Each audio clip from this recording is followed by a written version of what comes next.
our first WordPress export from Adobe XD. Now, before I literally jump right in, I'm just actually gonna give you a quick peek as to how your WordPress design would look, simply because it's very different than your HTML. You'll notice here that off the bat, WordPress, we have a lot of theme styles that are required, simply because if you do not include these, WordPress will use the default HTML style. So this way you can control virtually everything in WordPress directly from XD. And we have a new tag here, global, so this way you can just organize it within an artboard. So you'll see here that we have some of the required ones, such as index, header, and footer. WordPress also requires a single, a page, an archive, a search. You should also have a 404, and we've also included a custom theme page, just to give an example as well. Now, unlike HTML, you'll see that WordPress, we separated the design. Again, WordPress is very modular. So your header and your footer are independent of your content. So you'll see here, this is our index page, our single, our page, our archive, search, 404, and our custom services. With each design, WordPress also allows for different functionality. Rather than creating your entire design with WordPress, what you have to consider are the individual posts and the post loops. And Export Kit allows you to work with this in incredible ways. We have very modular designs that you can implement. So you'll see here from the quick structure, you'll see that you can organize your post, the loop itself. You can give conditional displays, such as if it has a thumbnail, if it does not have a thumbnail. So without getting into too much detail as to how all this works, I know it seems like a lot. It is. I'm going to get into a lot of detail in subsequent videos to explain each portion in depth. Now, with WordPress, what you always want to do is you want to make sure you have CSS enabled, and well, CSS images and dynamic in the output. So ensure these are enabled. These options are required for WordPress, and I'm also going to explain dynamic a bit more in another video as well. So we're just going to export this as is. Let's save it. Now we have a blog that we've set up. This is just your base blog. And what we're going to do is we're going to now, in essence, add our theme so that we can test our theme, but it is missing the screenshot. So what we can do is we can go back to XD. You can select any artboard. I'm going to use the index just to test. And if you open up images, what you can do is you can do a smart resize directly for WordPress. And what this will do is this will actually create your screenshot. So you can simply just rename this to screenshot.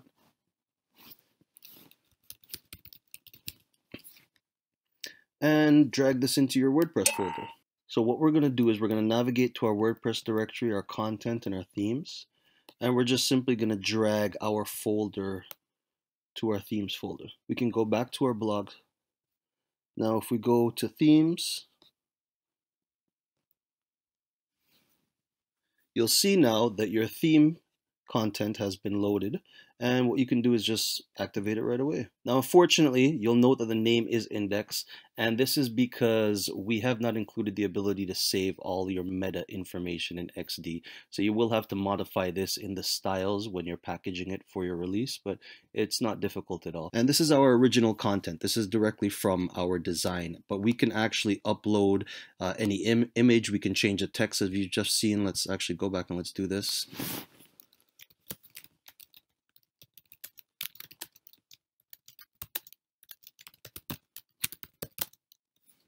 Let's just save it. Let's refresh. And you'll see that it simply changed the title based on the information that we put within our custom admin. So you'll see here that we have a hello world post. And if we actually click it, it will go to the post itself with the content, with our comments, virtually everything that is required for WordPress, all based on our actual design in XD. If we were to search, you'll see that it actually goes to our search page.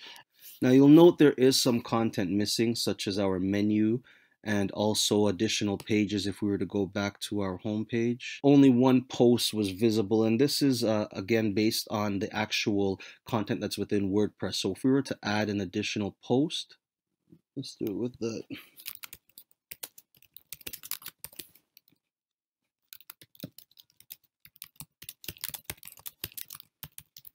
And let's publish that. Let's view the posts. New test post. Look how easy this was to add. And you'll see now that it actually lists the new post content based on our loop design within WordPress. We're going to jump right in, and with the header, what we by default want to do is ensure that our content is within a folder, and the name of the folder is irrelevant. Now, if we have subfolders such as the header nav, we still want all the content within a single folder. This is very important to maintain the WordPress structure. Now, the second thing along with having a top level folder is that you must have a background to match that folder. Now, how you determine your background is up to you. A lot of users will either have the background spanning to the width of the actual artboard, or depending on if you're using overflow, what you can do is have the background span beyond the artboard, in essence to basically have a design that fits multiple screens. We can see off the bat here, it doesn't look like the background is actually matching the artboard size. Now, this can be very common when you're creating your header from your design. What you're going to note is that the header itself, header does not snap to content, and your artboard, I should say, does not snap to your content. And what you need to do is you can either change the size of your artboard to match. You'll see that the content itself, the content will go to, I believe it's 70, while the artboard is 75. So you can either change the height of the artboard, or you can actually remap your content to match. So let's actually just do the latter. Let's change the content to match. So let's get this background slightly larger. So now the background has matched the size of the actual header itself. And this is very important, and I'll be able to show you why in a moment. What we're using are WordPress options with our WP options tag, and we've added a BG color, and now this is within the header content, so this is very important. What this will do is allow the end user or the admin to actually manipulate the properties of the background, which is the color, without having to actually contact you in the end. So we can take a look here really quick. You'll see here that we have the white background, but if we were to go to our settings within our header, we have the BG color. This is reflective of the name of the actual option that we assigned. So if we were to change the color, let's go green. You'll see that it did not actually fill the entire area. And this is because our original design, you can tell, had a little bit of a gap. So what we did was corrected that. Now, in essence, let's just go ahead and fix this. So we're going to re-export our design for WordPress. We're going to ensure we have dynamic because it's WordPress. And I believe we need CSS images. Now we could re-upload our entire files, but because we mainly only worked with the header, let's just re-upload the header. Now, the reason why I only uploaded the header was because this wasn't an actual skin, this was a shape. Had this been a skin, I would also have to upload, re-upload the actual skin corresponding, but this should work. So you'll see now that we were able to complete the gap, and this was mainly because what we did was we changed the size of our content within our actual XD file. Now, continuing with this, and let's just actually change the color back to white.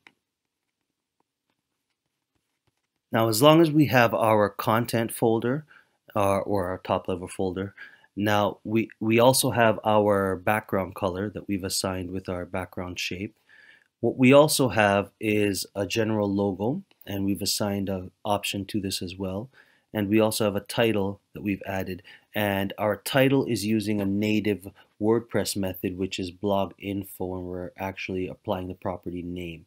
Now with Export Kit, you can use any native WordPress method. It just depends on what you want to use and which area you'd like to use it. So you should be a little bit familiar with WordPress if you're going to use raw PHP, but it is supported fully. And we can see in the output what it does is that within our settings, we have a logo that we can change. And we also, you'll see that it says my blog, But if we were to go to our settings, let's change it to my test blog.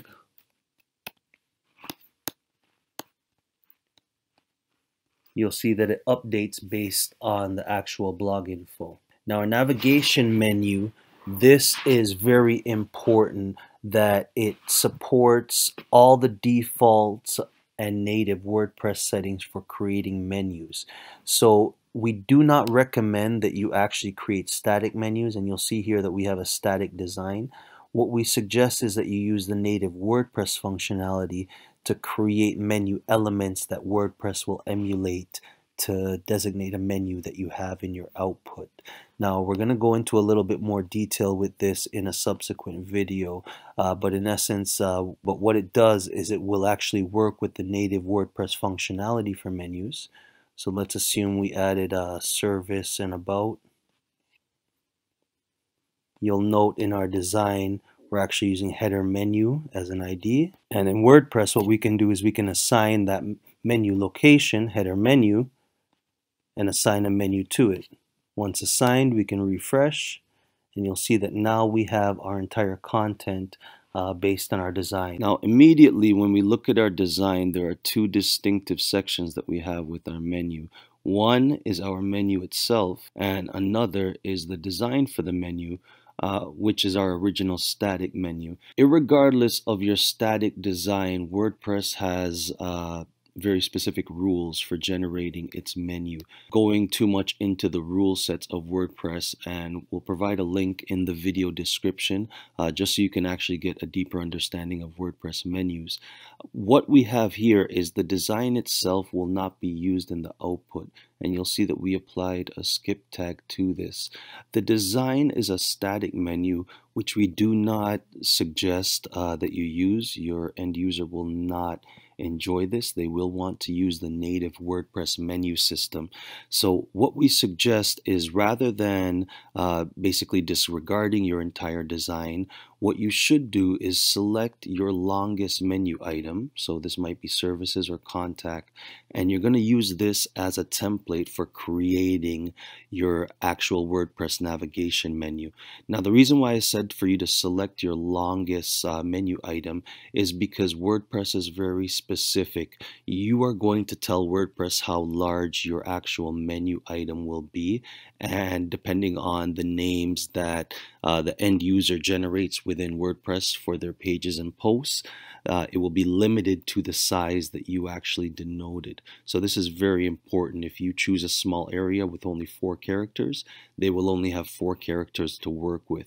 So we suggest that you try to give somewhat of a larger area so that the menu name can encompass a few different words, or letters, I should actually say, characters.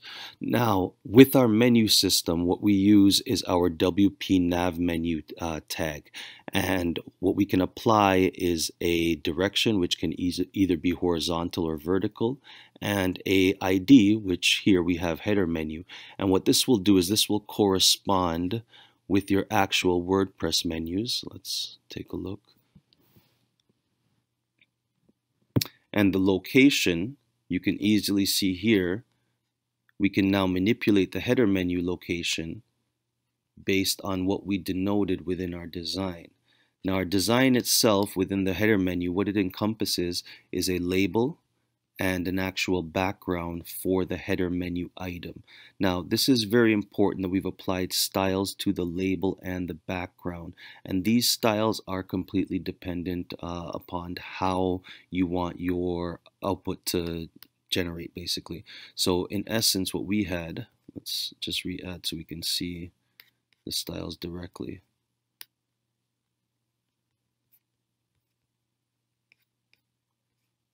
If we take a look at our actual CSS styles, you'll see that we have nav items that we've now generated. Now, you can be distinctive to basically denote your styles that apply to a header menu or a footer menu or a sidebar menu specifically, or you can actually generate global styles. It's up to you. So these are a couple global styles that we've created to basically signify how the menu items will be treated. So you can see that we have our labels, we have our background, and we have our hover state for our label and our hover state for our background. So what this will do in the output is now when we actually roll over the item, we will see the hover state that we created within our CSS styles. Now you'll note something very important is that the size, you'll see that there's a little bit of a margin, and this is purely within the actual design itself. You'll see that it does not span the entire height. We can change that very quickly, and we'll see the difference in the output. The label, the contents of the label is very important, and this is a WordPress rule. What this will do is this will actually generate the menu name, and again we're going to leave a link to this in the description to understand how to better control WordPress menus. But in essence, using this text content will now generate the name of the menu item in the output. So we've denoted a couple characters for spacing for the actual size of the menu itself, but we could have easily changed this, and what this will do is give us a larger area to denote the names of our actual menu items. So let's go ahead and re-export this with these minor changes.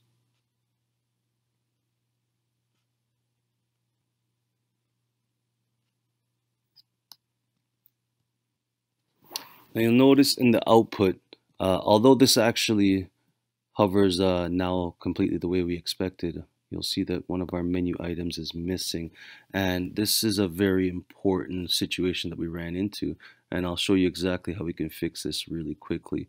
The problem why one of our menu items is missing is because we hid our actual skip margin. Now the margin is very important because what this does is it denotes the entire size of the menu itself, and we could have achieved this by adding a background to the entire header nav, or in essence what we're doing is we're using the original menu design as a background. So once we re-export with the margin, now again the contents will not be used in the output, but the size will.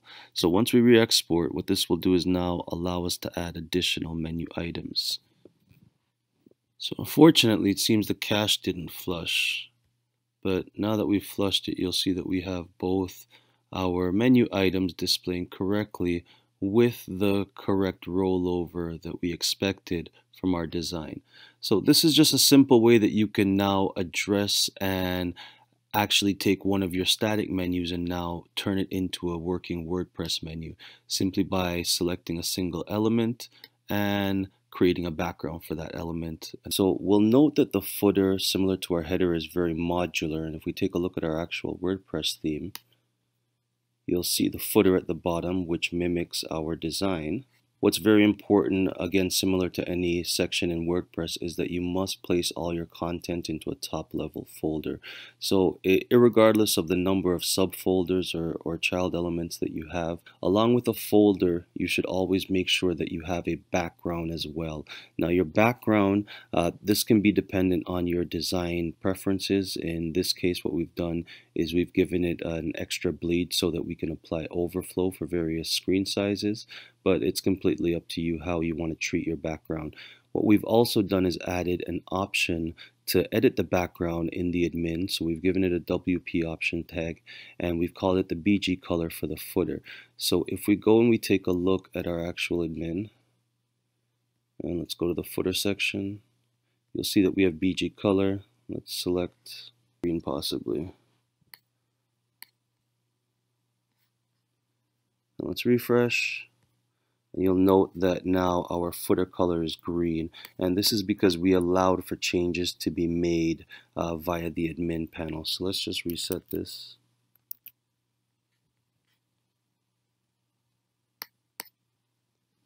And now we're back to normal. What we could have also done with our design is that we could have given additional options in admin for the end user to basically modify anything that we require. So your end user is going to love the more options you give them. For instance, this paragraph is static, but if we wanted this to be something that could be changed, let's give it an option tag. Now, once we do this, in essence, in the output, the admin will be able to edit the options similar to how we just changed the colors. Now, we could apply this to anything here, and in essence, it's completely up to you how you want to treat the content. For instance, these logos, let's actually do it on each.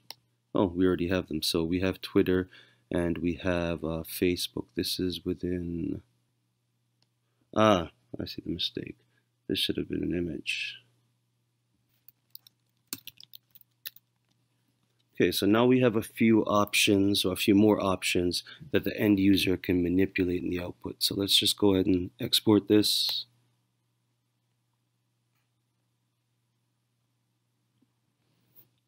Now what we want to do is, because we changed options, we're going to have to include the functions and the styles as well.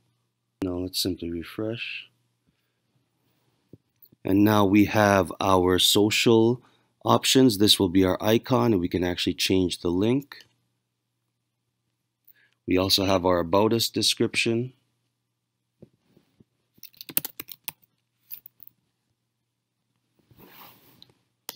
And let's actually take a look at the page.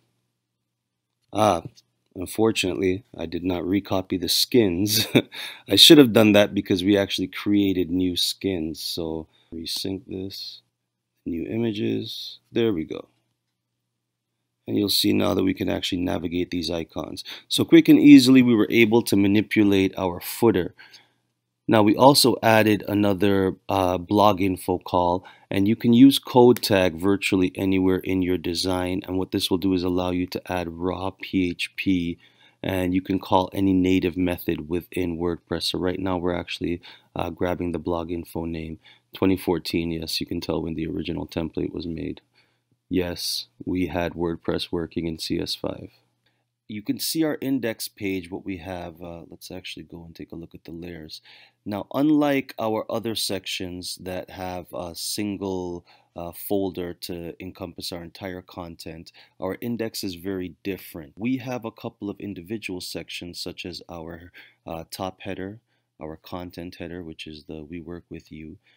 We have our div posts, which is very unique for our index because this is our main post. And what this will do is this will control the actual recent posts and how you want them displayed.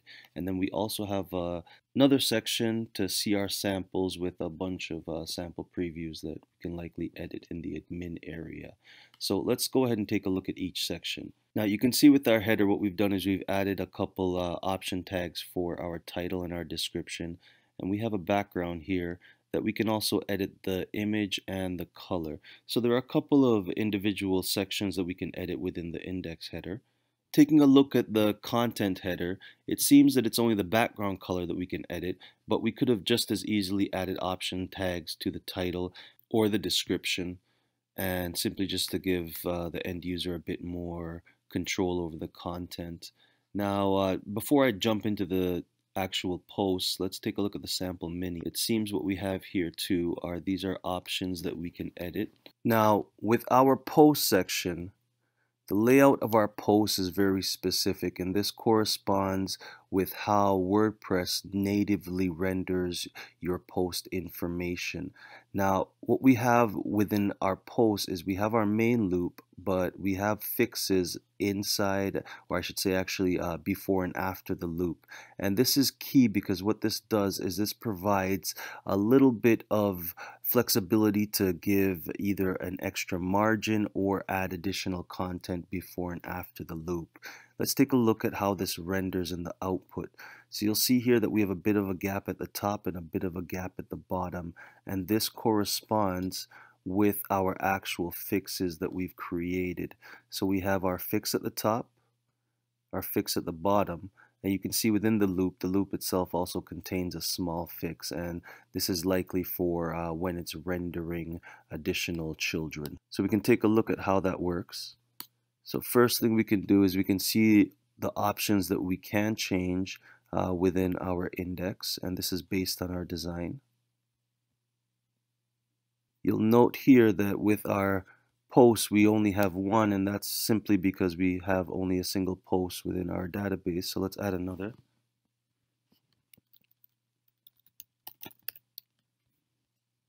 Let's publish. And now it's live. So let's go back. So now we have 2 posts. Let's take a look. And you'll see that they both display. Now the gap that's between the posts is reflective. If we go inside of our loop, you'll see that we have our individual posts, but we also have another fix, which what this will do is provide extra space between each post that's rendered. And we can change and manipulate this in any way. What's important about the fixes is that the color is irrelevant. You only need an area. These could have been invisible. Well, not invisible, but we could have changed the appearance, the alpha. But in reality, we want this to be displayed so that visually when you're designing, you understand where and why the spaces are applicable. So if we move a little bit more into the post itself, you can see that what we have is we have conditions now. One is if it has a thumbnail, this will be displayed. Otherwise, what will be displayed is another rendering, which within the post content, we have all our elements that we'd like to display. So we have a button that will, in essence, link to the individual post itself. So you can see the link that we're using. You can see that what we're using is the native WordPress method for the permalink. And this is very important that you can also use native functions in your actual link tags as well. It depends on how you want to structure your code.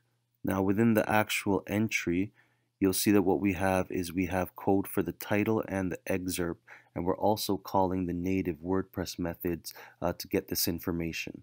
So this is a general breakdown of how the actual loop works within the main execution of our index page. So once again, what we have our post entry, our post content, which could be any type of content that we want displayed, anything from the post, we can grab that information. We have conditions that we can use the post under. One is with a thumbnail, one is without. We have our post itself, we have our loop, and we have all our posts. Now it's very important that you maintain this structure while designing your content so WordPress renders correctly. WordPress requires this structure to render. With the page, it's a lot simpler, like I said. So you can see that we easily have a header here, and the only thing we're looking for is the page title. You could, in essence, add the date that it was published, but that's not really necessary for a page itself. Now, afterwards, immediately what we have is a fix before the entries and a fix after the entries. So the entries themselves, again for the page, it's very simple, is that you can see we have the entries, the loop, this individual entry, and we're only looking for the content. This, what we're doing is we're denoting the size of the content simply with a shape. We're not checking the height that you actually measure the shape. We're only really looking for the width. Now, how this will translate in the output, let's add the sample page to our menu so we can have a better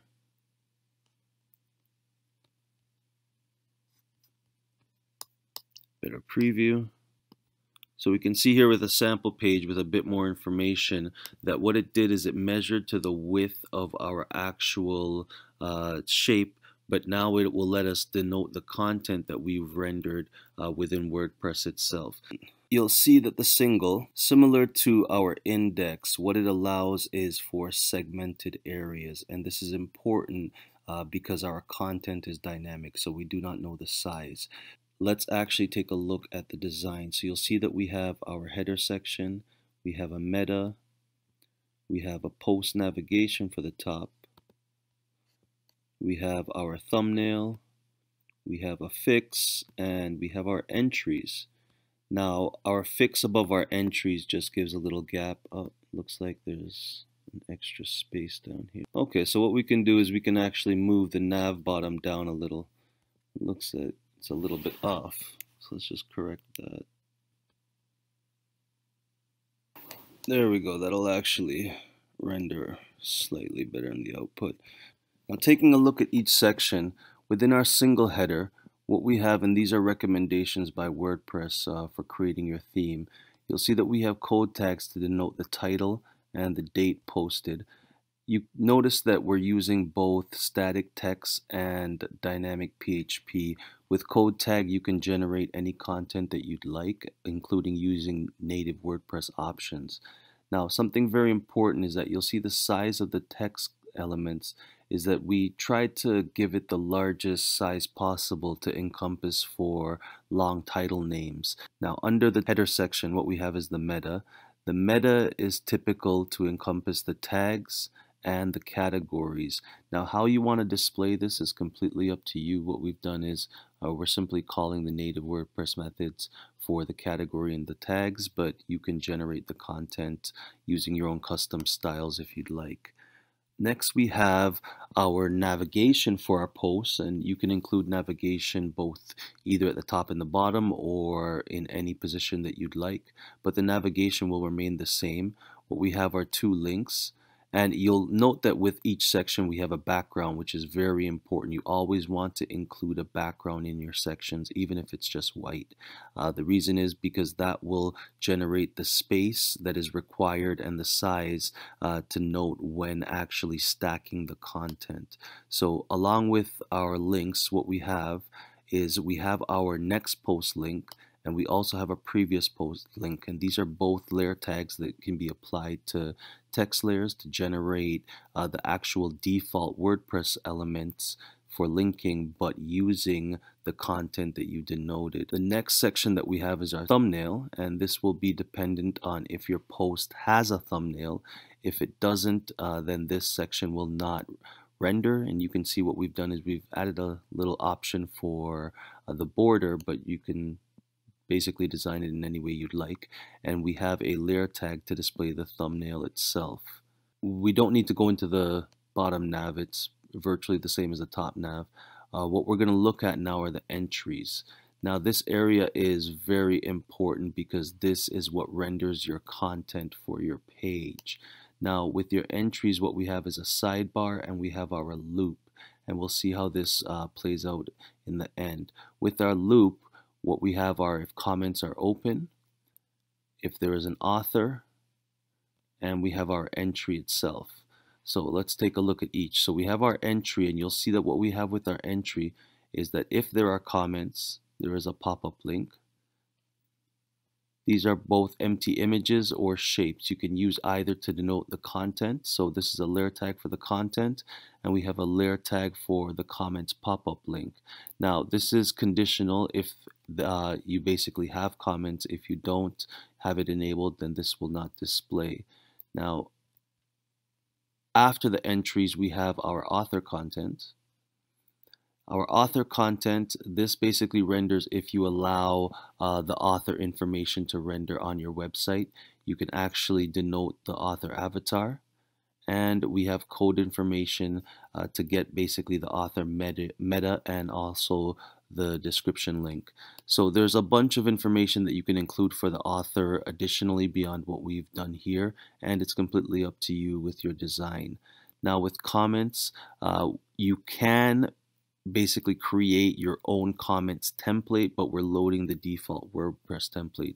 We'll cover that in another video, how to create your own comments template as well as your own dynamic sidebar. And like I just said, we're jumping to get the sidebar. We're using the default WordPress sidebar here. So if we take a look at, let's go to Hello World, you'll see here we have our title, the date posted. We have our categories. We don't have any tags for this. We have our navigation. This is the oldest entry. We have our contents. We have our comment section.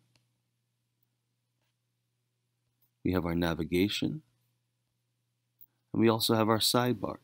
Now again, this is all denoted from the design. Had there been a thumbnail, it would have displayed the thumbnail information. Let's take a look. So in essence, this is hidden simply because we don't have that information available. And we have our content and our sidebar. Had we enabled the author information, we would have seen it below as well. So these are all settings that can be manipulated within WordPress to achieve any design structure that you'd like. Start with the archive. What this will do is in essence list all the posts or pages that you currently have depending on your settings. So you'll see here that the design is very simplistic. We have a header, we have our actual post information, we have a fix before the end, and we have an archive nav. So the navigation you can place virtually anywhere, similar to our single. So let's take a look at the archive header.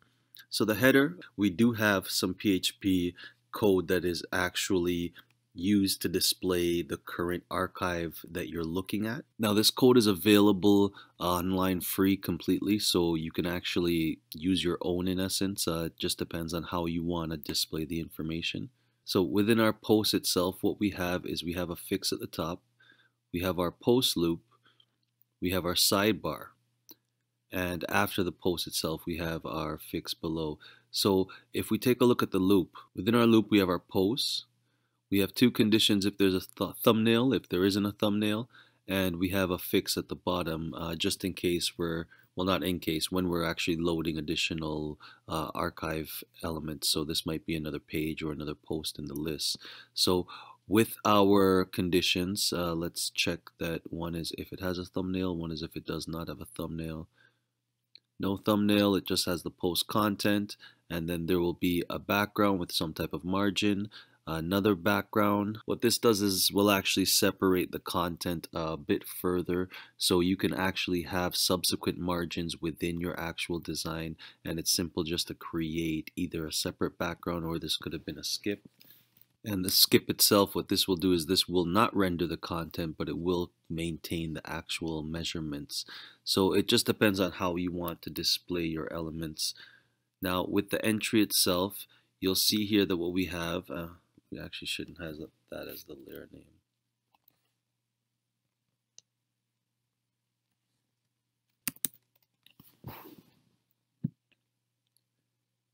And we also have a button to view the additional content, which what this will do is this will actually now render the link to display where the post originated. The navigation is very similar to our single. We have a next post link and a previous post link. These are all layer tags that are available for use with WordPress.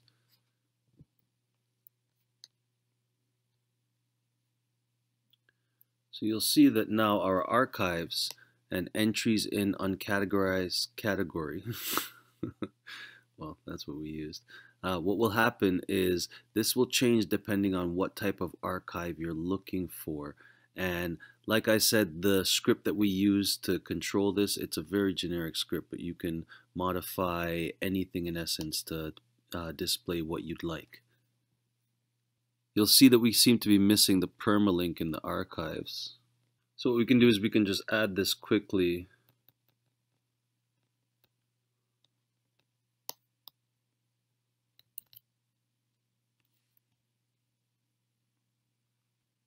We're also missing a label style. And now let's re-export.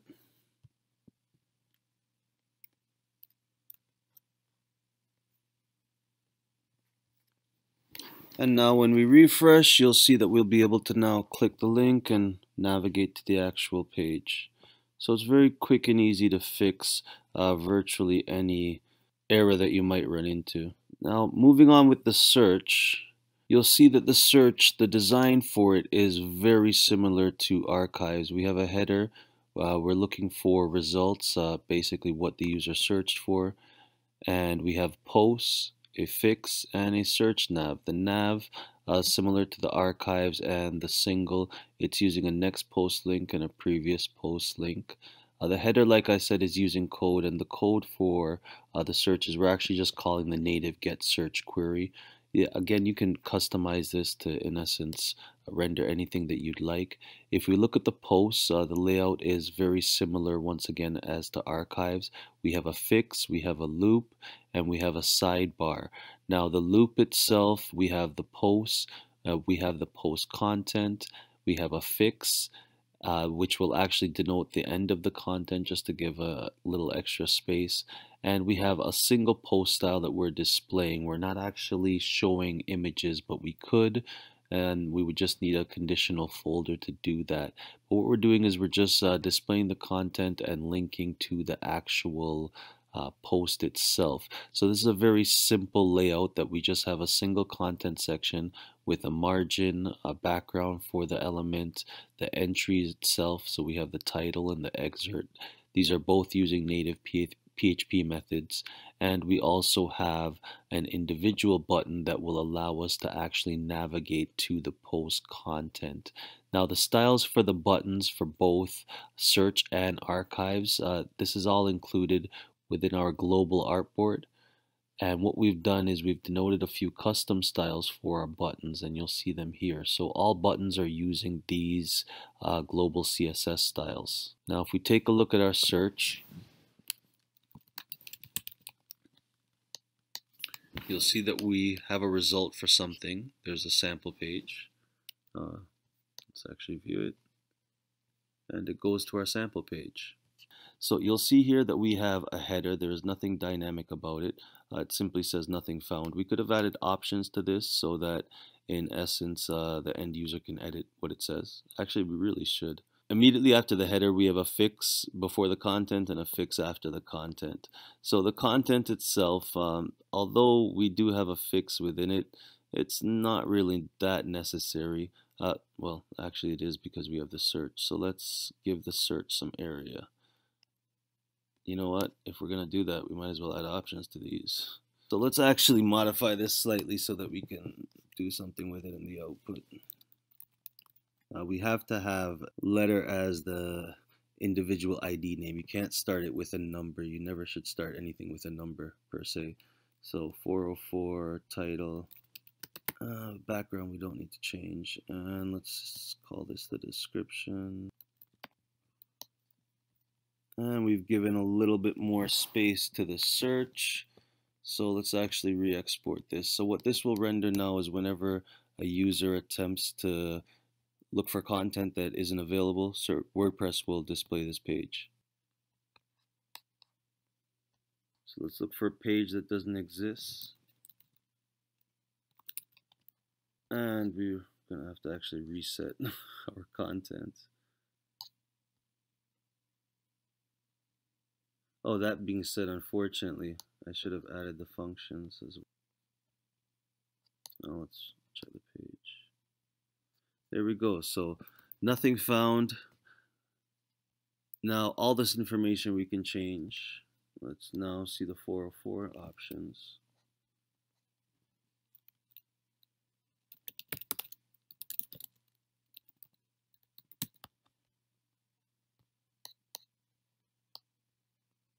So with WordPress, let's take a look at a lot of the things that you will need. You will need an entry title, you'll need a widget title. Now the default theme name is EK theme, so this will allow you to control all HTML elements within without manipulating anything outside of it. So you're going to need your default paragraph, your block quote paragraph, your site, you're just going to need a lot. You're going to have to create these. Otherwise, like I said, WordPress will use the default, including any headers that you're going to need, any list items. There are a couple of important things such as tables. If you have any tables within WordPress, you're going to need to denote how they will be controlled, including your your captions. You're going to need to do everything, to be honest. Nav items are also required. So you can use the default theme settings that we have, and when you go into each, let's actually take a look.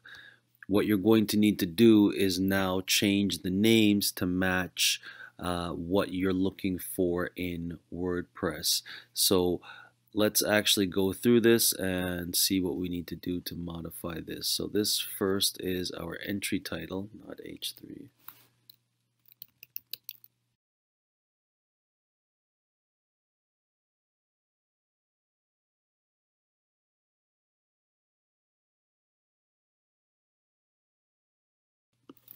Now you'll note that what I'm using are double brackets, and what this will do is in CSS, this will show that This is a child class of the parent class EK theme, and this will allow you to add virtually any subclass that you require. So let's continue.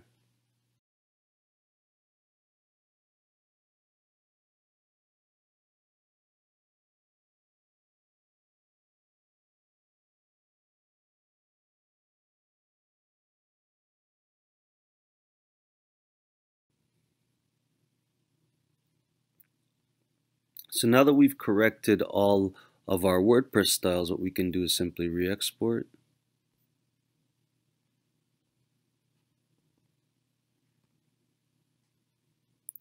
So update our styles.